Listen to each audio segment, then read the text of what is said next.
மந்தன் அப்படின்னு சொல்லிட்டு ஒரு அந்தன சிறுவர் இருக்கிறாங்க. அவங்க பெற்றோர் அவங்கள குருகுலத்துல சேர்க்குறாங்க. ஆனா, அவங்களுக்கோ வேதங்கள் மேல நாட்டமே இல்ல. எதையுமே ஒழுங்கா கத்துக்கவே மாட்டேங்கிறாங்க. எல்லாத்தையும் உதாசீனப்படுத்துறாங்க. இதை பார்த்ததும் குருவுக்கு கோபம் வருது. அதனால அவங்க, "நீ இனிமேல இங்க இருக்கவே கூடாது இந்த குருகுலத்துல. வெளிய போ. வேதத்தையே நீ உதாசீனம் படுத்துற" அப்படின்னு சொல்லி வெளிய அனுப்பிடுறாங்க. அப்போ மந்தன் எங்க போறது அப்படின்னு சொல்லிட்டு தெரியாம அவங்க ஒரு விஷ்ணு கோயில்ல போய் தஞ்சம் அடையறாங்க. அங்கேயே அவங்க இருக்கிறாங்க. அப்ப அந்த கோயில்ல இருக்க இருக்க அவங்களுக்கு அந்த பக்தி அப்படிங்கிறது தானா வருது. தெய்வம் மேல அவங்களுக்கு மரியாதை வருது. அவங்க செய்த தவறுகளையும் அவங்க உணர்றாங்க. இப்படியே அவங்க பல விஷ்ணு கோயிலுக்கு அவங்க பிரயாணம் செஞ்சுக்கிட்டே போறாங்க. அவங்களுடைய வேலையே கோயில்களுக்கெல்லாம் போய் எல்லா பகவானையும் தரிசனம் செய்றது. இப்படிதான் அவங்க இருக்கிறாங்க. இப்படியே அவங்களுடைய காலத்தை அவங்க கழிச்சிடுறாங்க. அடுத்த பிறவியில அவரு தாந்தன் அப்படின்னு சொல்லிட்டு ஒரு கீழ்குலத்தில் அவங்க பிறக்கறாங்க. இமயமலை அடிவாரத்துல தான் அவங்க வளர்றாங்க.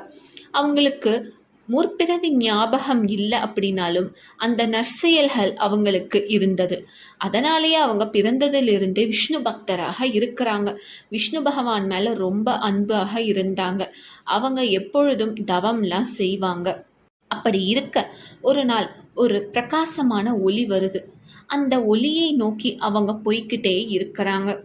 அந்த ஒளி எங்க வந்து நிக்குது அப்படின்னா, தாமிரபரணி நதிக்கரையில வந்து நிக்குது. அவ்வளவு தூரம் அவங்க வந்திருக்காங்க. ஆனா அது அவங்களுக்கே தெரியல. பக்தியில, தெய்வ ஒளியில அவங்க வந்திருக்காங்க.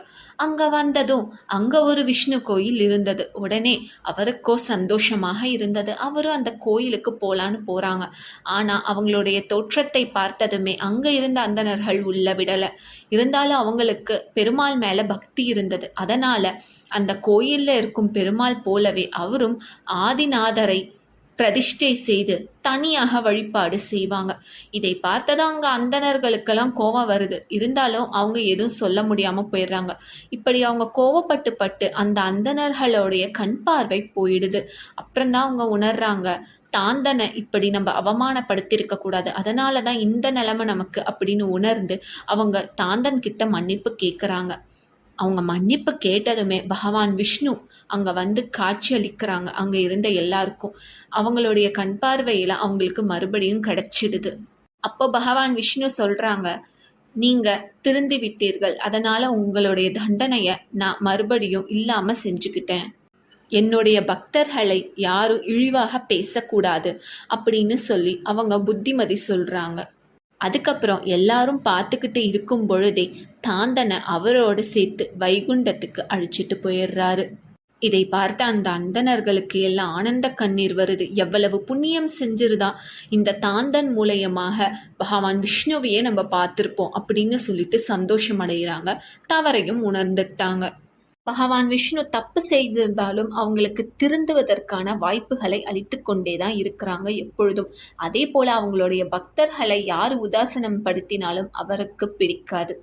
நன்றி, வணக்கம்.